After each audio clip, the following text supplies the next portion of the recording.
Buonasera a tutti, good evening and welcome to the Italian Radio Hour. Io sono Viviana and I would like to welcome back our regular listeners and also welcome any new listeners. Also be sure to like us on Instagram and Facebook at Italian Radio Hour and subscribe to our YouTube channel to catch up on any past video interviews.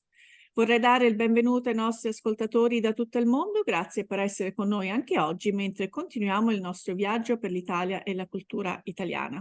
I'm very privileged to have Luisa Del Giudice today as a guest because we will be diving into many different conversations, talking about folklore, maybe we'll even dive into World War II and the idea of abundance, and eventually her latest book, In Search of Abundance, Mountains of Cheese, Rivers of Wine, and Other Gastronomic Utopias that will make a perfect gift for the holidays. But before bringing Luisa to the program, piccola pubblicità. Parli italiano? Do you want to learn, improve, or master your Italian? L'Istituto Mondo Italiano can help. Located in the heart of Regent Square, Mondo Italiano offers small group classes and one-on-one private tutoring to help you learn Italian in no time. Visit us online at www.istitutomondoitaliano.org. Welcome to the program, Luisa. How are you? Nice to be here. Thanks for the it's great to have you, a fellow Laziale. I believe you were born in Terracina, so Latina, and we have a summer home in Anzio, so we're not too far from one another. And you define yourself as an independent scholar. You have taught folklore and oral history at UCLA. And also you have created a very interesting nonprofit organization, the Italian Oral History Institute of Los Angeles. And I will definitely would want to talk about that. And but you're also internationally known for your work in Italian and Italian diaspora folklore studies. So let's first follow your personal journey. How you end up from Terracina to Los Angeles. I'm sure there are some stops along the way. Yes, there are. And I do live in this triangulation at present, but I was born in Terracina, 1956, and I was an infant when my mother and my three sisters went to, after the war, I mean, there was a lot of poverty and we needed to find a way out. And my father had a brother in Toronto, Zio Pietro, and he hosted him. And so my father went ahead, as was very common then, and then, called Chiamato la Famiglia, and the three of us followed later that same year. So that's how we ended up in Toronto. It could have been Venezuela, it could have been South America, Australia. It happened to be Toronto, but he was willing to go just about anywhere to get out of this, post-World War II, a disastrous economic situation. I consider them economic refugees, really. And so I grew up in Toronto. And made my first trip back to Terracina with my sister when I was about 17, and that changed my life. Then Italian culture became everything to me, and I think I was always the family documentarian. I mean, I really did this because I needed to understand our family, our culture, what was going on with the meaning of things, proverbs and names and stories. I think I always had that interest. And so I studied Italian and French literature at the University of Toronto, which has a huge post-World War II community, I think over 500,000 last time I checked. So it was all very current to us, Italian culture, but it was dialectal. It was oral, most of it. And I went back to Italy with my sister, discovered this whole place where people spoke my dialect. It wasn't some weird thing. It was, everyone spoke it. And I became absolutely entranced. And so I started to, so I did my BA, MA, then wanted to go to Italy to just immerse myself. I spent 2 years at the University of Florence on an Italian government scholarship for residenti all'estero, which was a wonderful thing. I don't know if they still have that. And I extended it to 2 years. And then while I was there, I decided I was going to do a Ph.D. And, got accepted at various places, Harvard, Berkeley, other places, but ended up at UCLA because at that point I was studying medieval and Renaissance Italian literature, and I wanted to do a dissertation on Boccaccio, the Decameron and the tales in that book, and ended up at UCLA, where they have a very important Center for Medieval and Renaissance Studies that was directed by Freddy Chiappelli, an Italianist, but also Marga Cotino Jones, who was a Boccaccio specialist. And so I came to UCLA, and that's how I ended up, this triangulation, but always keeping those 3 points very, very active. My family's all in Toronto, go back frequently, and we're all very close. So, yeah. Yes, we That's dove my a little email. bit,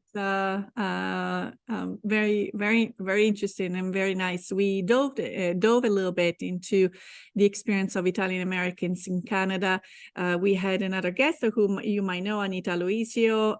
She talked more about the Montreal and the French had in, the issue with the French language and so forth.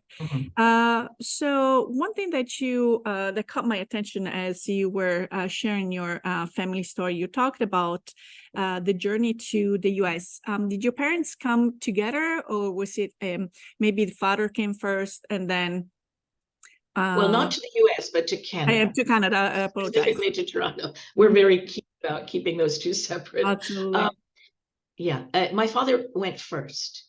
And he spent about a year, accumulando il denaro to, and it's interesting because he had to sell his fields. They were contadini. He was also a fisherman, and they had to sell those fields in order to pay for the passage. They even had to borrow money and sell their house and all the rest of it. So, we talk about the boom economico, and it's always such an irony to us. It was to my father kind of painful that the land they sold became, between Terracina and San Felice, very, sought after land, coastal areas, beachfront areas.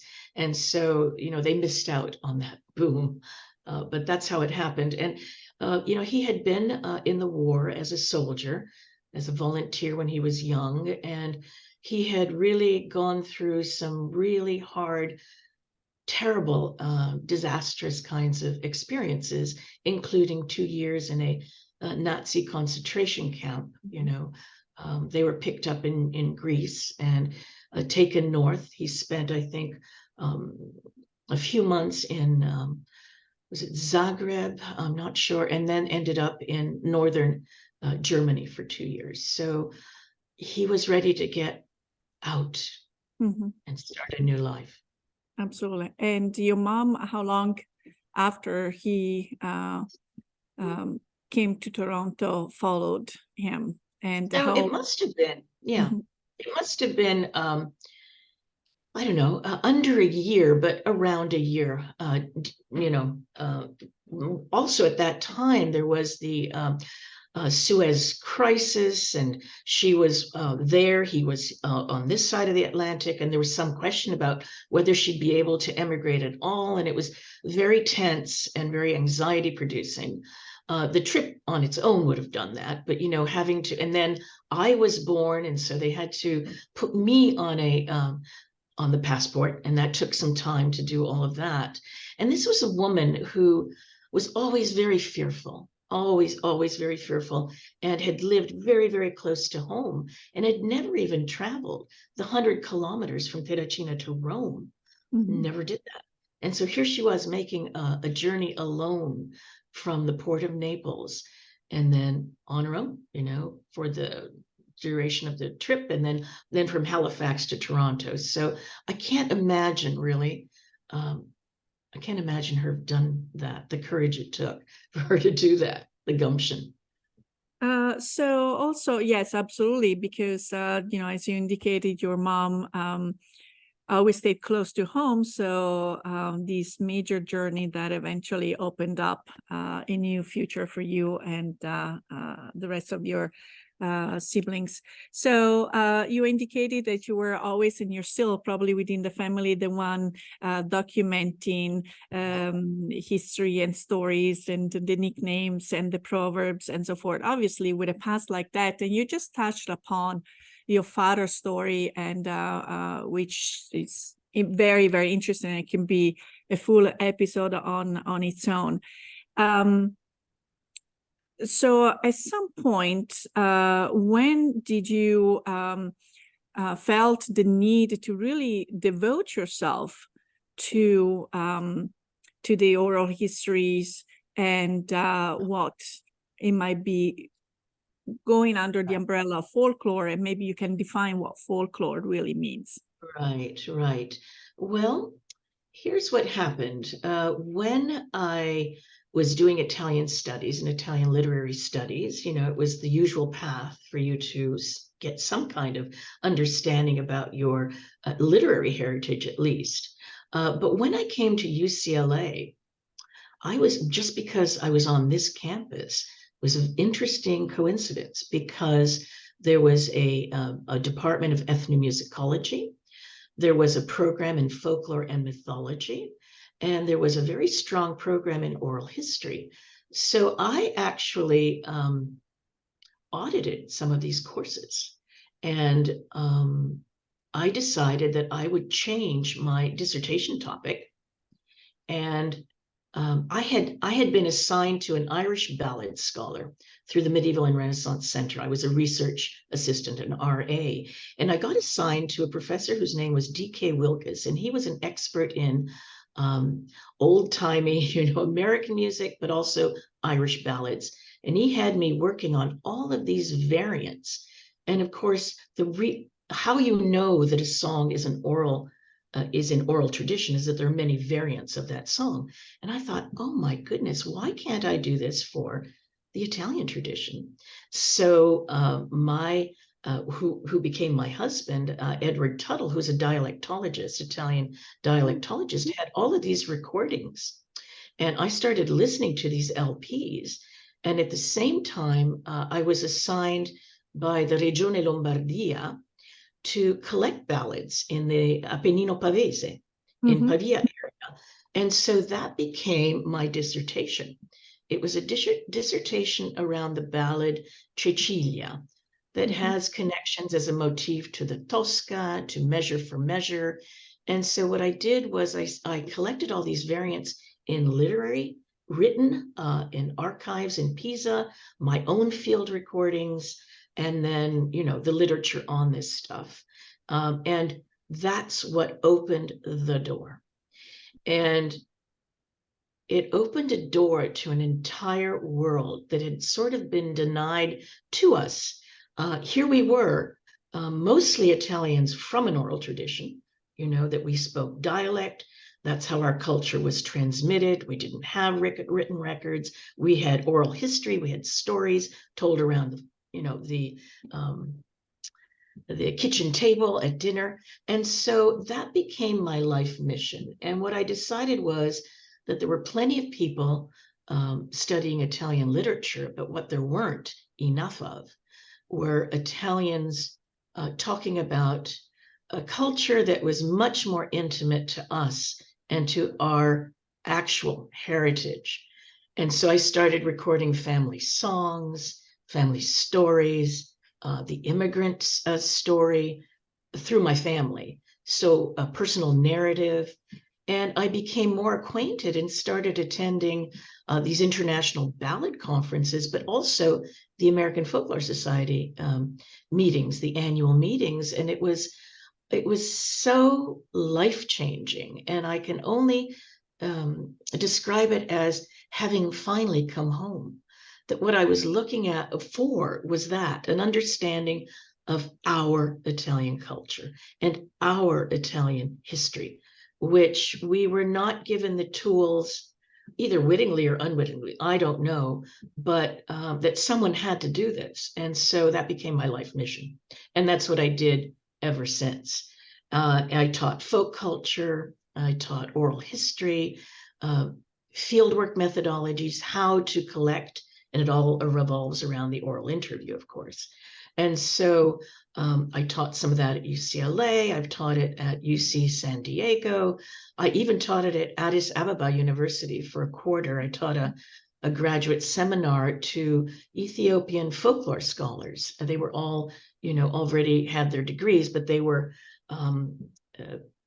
doing graduate work. And so that was very fantastic experience, because here we're in a country with, I don't know, around 80 oral cultures without writing systems. And so what better place to give tools to document and to study their own culture. And so that's what I did. I brought recording equipment that I left there, and tried to it was called theory and praxis. So why it's important, and then how to do it. So I think that was the last formal teaching I did. That was in 2010. Maybe before we go to the next topic, whenever we talk about oral history, my understanding also, having the ability to tell everyone's stories, even with this new media as the podcasts, Yes. I think it's almost like the new way of collecting people's stories, because you never know who is going to be interested in those stories, whether it's tomorrow, Exactly. 10 years from now. Exactly. So you mentioned your family. I would assume that you have a huge archive, maybe digitalized at this point of taping. That's an interesting question. So, collecting this material is very important. Archiving it is very important. And I think one of the things Italian Americans need to do is to get more serious about these sound and multimedia archives. And it's not just Italian Americans, of course. I mean, Italy too, and anywhere, everywhere. But what to do with those archives is something equally important. So we're not just collecting to stash in some dusty basement.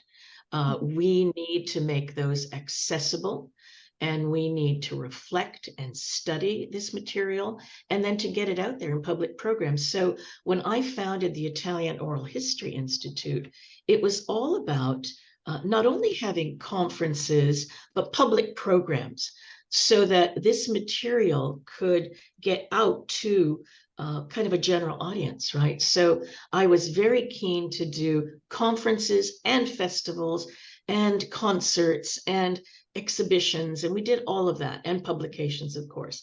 But I'll give you a good tangible example of the absolute capital importance of the oral history, the archiving, and then the accessibility.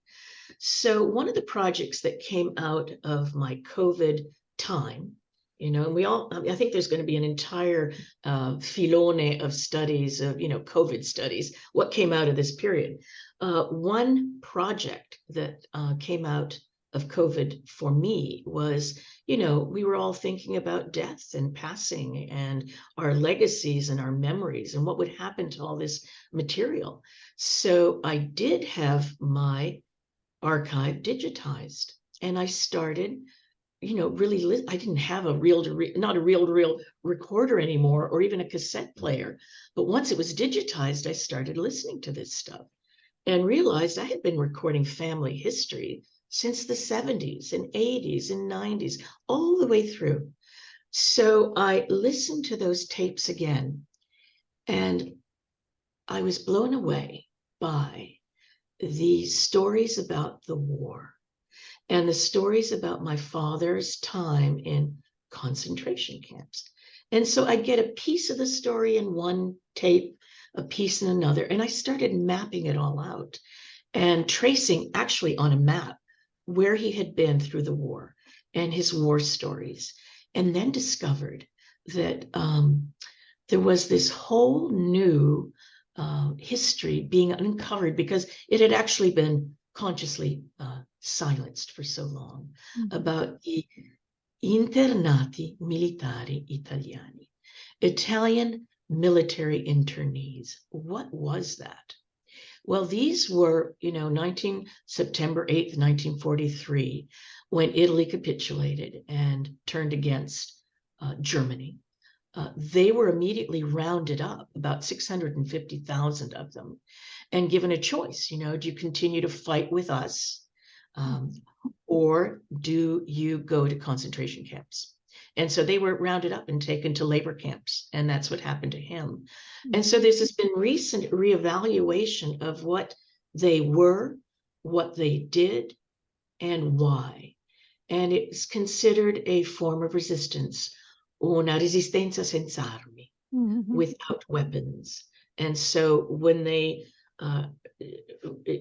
detracted from the war, the German war effort, which was also Mussolini's war effort, they were resisting that as they could, without arms, and refusing to continue to fight. Absolutely. And there was also recognition of their efforts. There was recognition. So yes. And so I discovered that there was, they were starting to recognize specific, the soldiers who had undergone this experience. And I, with the Italian Consul General Silvia Chiave here in Los Angeles, I investigated, and she helped, and I got onto this Facebook, group, how do you do this? What do you need? Il foglio matricolare back in the, and so I managed to get all the documents, and I can't tell you what an experience it was to be faced with my father's foglio matricolare. So here were the stories that became concrete in a document. And that, I'm getting goosebumps as I can imagine, as I remember that. And it was like, oh my God, this stuff that we carry around with us in our heads, in our words, here it is. It actually happened, and it's part of history. And it's not just part of oral family history, it's part of national history. And that this must be taken into account, and, and we need to reckon with it. And I don't think Italians have sufficiently reckoned with their own war history, their own collusion with the Nazi fascists. And one of the outcomes of that is that there's a lot of denial about and rewriting of history. No, we were part of that. And, fascism is resurgent, and we have to be very vigilant, and we have to review those stories, and we have to remember them, and we have to stop sugarcoating or putting them under a carpet, because they have real life outcomes. And they, and current real life outcomes, results. So absolutely, we don't want history to repeat itself. No, we don't. No, we don't. So in your book, and talking about the oral history, so In Search of Abundance, Mountains of Cheese, Rivers of Wine, and Other Gastronomic Utopias by Bordegara Press, and it's beautiful. I can't wait to get my own copy. Let's kind of break it down, some of the chapters. The first one is your introduction, your own search for abundance. Tell us a little bit, because also, if I have to relate to my childhood, and it's still applicable, and with now my nephews, one, you always eat, everything is plate, and the significance of bread. I mean, my dad cannot stand a breadcrumb to be tossed, wasted. He tells stories about, and sometimes it goes back to the, because you were not in wartime, when we were growing up, that we were. So tell us a little bit about your own search for abundance. Yeah, well, I think we inherit these traumas from history. So Italians have been a populace of migration for a long time. And why did they migrate? Very simple. I mean, to satisfy bodily needs. to not go hungry again, to have work, to be able to provide for yourself in a reasonable, decent way, to find shelter. I mean, a lot of these very basic needs were denied. And Italians have known, I mean, it's such an irony, but maybe not an irony, right? That Italy is associated with food. But Italy is associated with food probably because so much of its history tells the story of hunger. So Il Paese di Cuccagna is an inverse reflection of Il Paese della Fame, and the land of hunger. And here, my family was involved with, on my father's side, we're involved with food, production of food, vineyards, and fishermen. He was both. And yet they knew hunger. How is that? How did that happen? So that search for abundance was something that moved populations all over, not just Italians. And there was this mythic place that I discovered that gave a visual representation to, centuries long representation from the Middle Ages onward, called Il Paese di Cuccagna, the land of cocaine. And it was true all over Europe. In England, it was called Lubberland. In Germany, it was called Schlaraffenland. It had various names, Panigon in France. But it was a place where the landscape was literally made of food. So we had mountains of cheese, and on top of this mountain was a cauldron spewing forth maccheroni all day long, rolling down the sides of the mountain, being covered in cheese and landing in capon broth, brodo. And there were caves of gold, and roast chickens fell from the sky, and the rivers were flowing with wine. So this place got localized all through tradition, all through literature, and these were on broadsides. So performers would perform these songs and these tales on the public piazzas all over Italy. We have many, many broadsides that represent, visually. So you could dream with your eyes open, right? And so when and it was this mythic place, where was it? Behind, whatever, you have to travel for 7 months and, come to a gate and all this stuff. So that's a complex scholarly article that is the first one in the book, but it became the motor around which fueled so many other topics for me, this mythic land. And so when it became possible, when mass migration became possible, America became Il Paese di Cuccagna, became the land of plenty. And, where the streets were paved with gold and where you'd never go hungry and all of this stuff.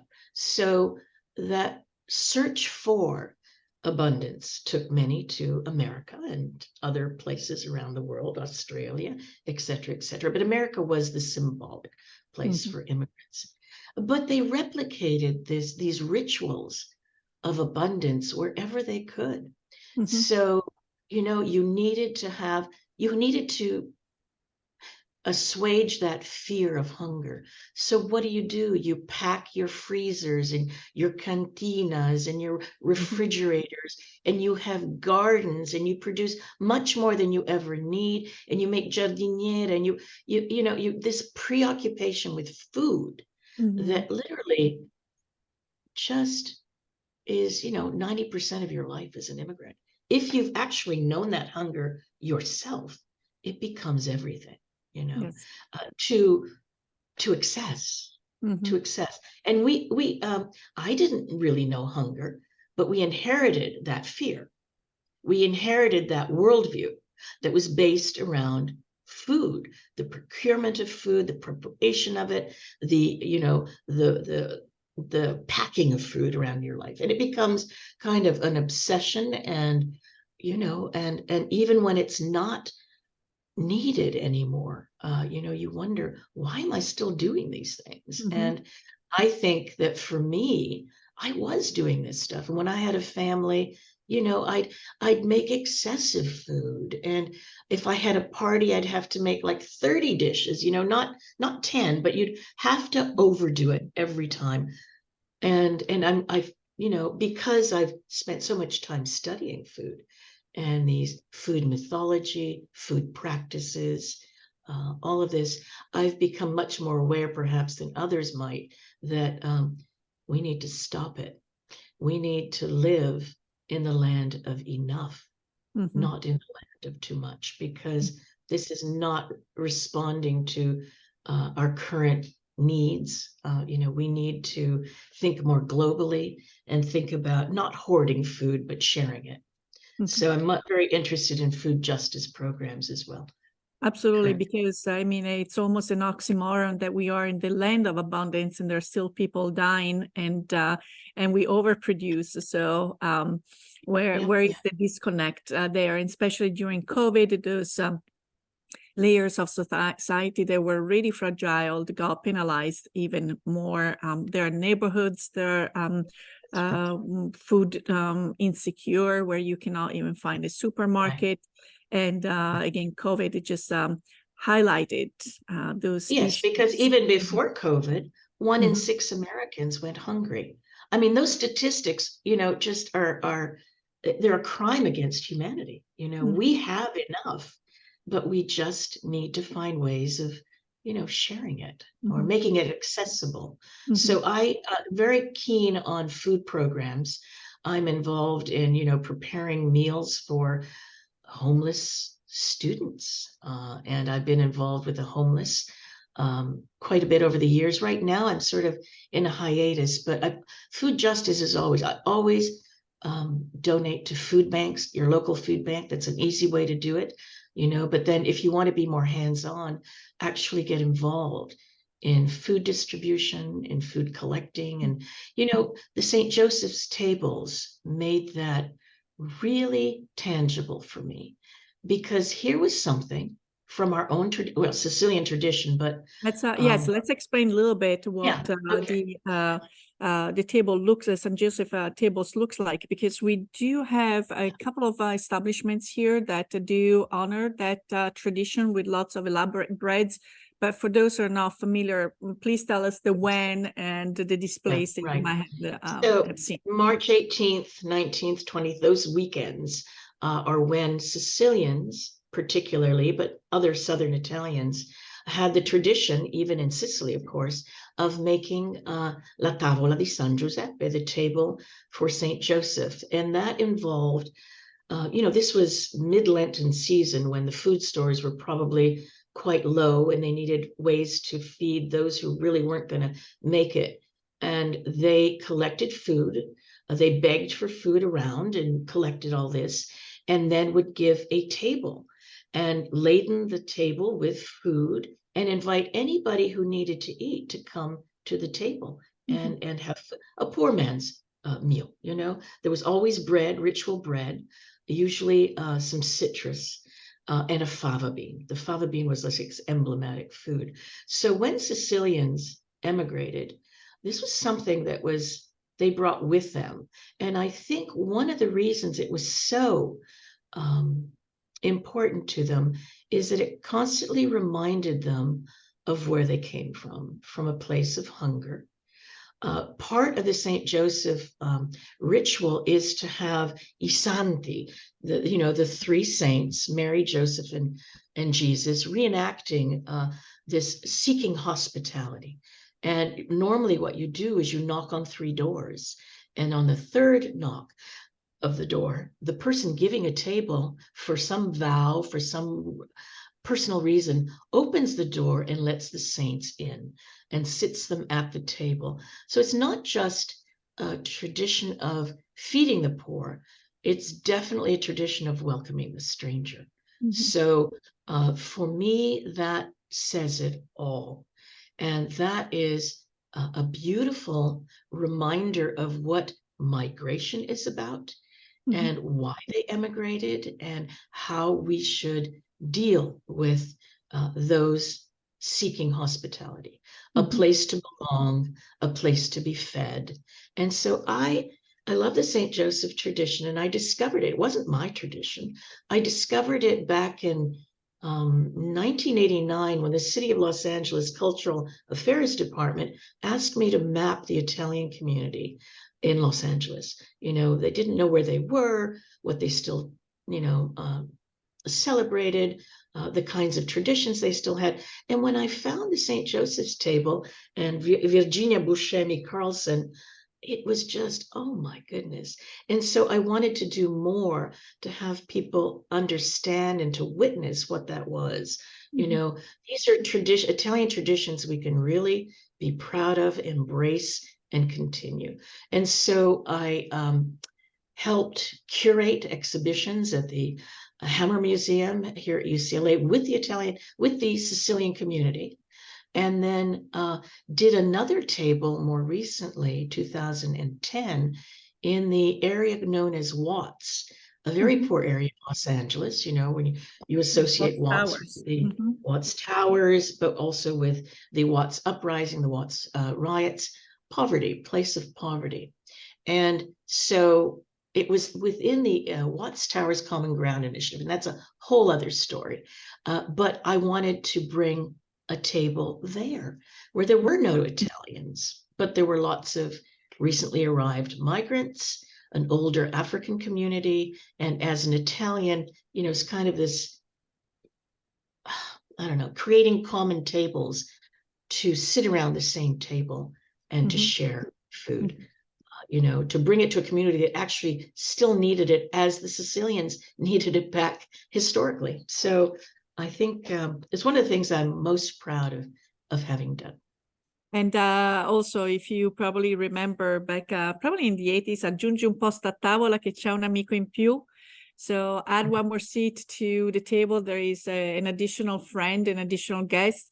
Right. I think, you know, by the stories you have told us, and also my personal experience is that Italians in Italy, but also the immigrants, they managed to deal with even scarcity in a honorable way, where even if they had little, there was always enough to share it with others. And that's, you know, that's still the spirit that everyone comments if they get to Italy and spend time with some of the local families. And that's, and kind of goes back to the fact that you might be cooking for 5, but preparing for an army, which we have to do in moderation. Yes, I think that is actually very important, what you just said. And, you know, operating not from a place of scarcity and scarcity mentality, but a place of there is enough for us all, and to just extend the table, you know, just add a place. And I think that's one of the reasons we always crammed our cantina, because we never knew who was going to come to visit, and we'd always have something ready for them. You had to be prepared. Yeah. Going off a little bit and going off a tangent, but it's a personal interest of mine. You have dealt also with children's material, and Tommy DePaola seems to be a common denominator. We impersonate also La Befana here in January. So Tommy DePaola's books, along with others, or some of the stories that are people are very familiar with. Can you elaborate a little more about? Yeah. Back in the 1990s, I wrote a piece called Illustrating and Narrating Italian Folk Culture for Children. And, you know, because I had small children and I was becoming acquainted with these books, and that have become hugely, hugely popular. I mean, it was not a folk tale as he originally claimed. It was an invented tale, but it was a tale type that we know about. You know, Big Anthony and Strega Nonna. And it's funny you should ask that, because I have kind of taken on Befana, you know, grandmother witch, the good Christmas witch. And I am writing about her, and I'm delivering a paper for Cambridge University Fairy Tale Network, like next week. And so I've been thinking a lot about positive images in our own tradition of older women. And, you know, we have lots of negative images of la strega, brusa la vecchia, burn the witch, saw the witch, cut her in two, all of this stuff. But we don't do much with positive images of the old woman. And so I think we need to do something about that. And Befana is a good place to start. And I think about 15 years ago, I started to impersonate her. I started to dress her every 6th of January. And this is not a tradition we had grown up with. I think Befana was one of these characters that simply went by the wayside for immigrants, that Santa Claus took over. And, that's who we didn't know about the Befana. We didn't do Befana, but I do Befana. And as a female character, and as an older female character, create some respect. And I've done my own twist on her, but yeah, and these women who are grandmotherly, who are wise, who know the culinary and the herbal arts and all of that. So she's become a lovable character, and that's good. Yes, and I'll tell you my experience last year. So I was in the streets of Pittsburgh, and we have this neighborhood. It's called the Strip District, and that's where some of the most popular Italian stores are. And I was all dressed up as the Befana. And I had one of my teachers, who was an amazing photographer, kind of following this adventure. And then I entered one of the most famous stores, which is famous for the cheese and the cold cuts and anything Italian. And so I'm just like with my glasses, my broom, like my big bag at the waiting to be waited on. And this gentleman looks at me, kind of x-ray me from top to bottom. And I don't know how old he was, but probably maybe his early 70s. And with my quick, I introduced, hi, I'm La Befana. Very nice to meet you. But this gentleman started to have tears in his eyes. I said, La Befana, I haven't seen you since I was 8 years old. So he was an immigrant, left Italy when he was just a little child, but he had encountered La Befana there. And he was so profusely touched by, this tradition being brought and, going in the public. So it is something that I really look forward to, not only for the children, but for the parents who might be the generation that was born here. So it's kind of an acquired taste, an acquired tradition, and maybe Absolutely. The grandparents can associate with this character. And we always look for different twists and some traditional elements and everything, but indeed sharing that message of acceptance, and we are just a big extended family. And now the internet allows us to really enter the homes of many more children than in the past. Oh, I think she's become hugely popular, and not only with Italians. I mean, she's a figure that a lot of women have embraced. And with all of the witch movement and all that, so by adults as well. So this has been a wonderful conversation, but unfortunately our time is up. And again, I want to mention one more time the title of the book, and if you can share that beautiful cover, In Search of Abundance, Mountains of Cheese, Rivers of Wine, and Other Gastronomic Utopias, by Luisa Del Giudice from Bordighera Press. Again, an amazing reading that it's perfect, not just for the holiday season, but it's just one of those great books that you should rush to get. So il Big Ben ha detto stop. It's time for us to say arrivederci e alla prossima.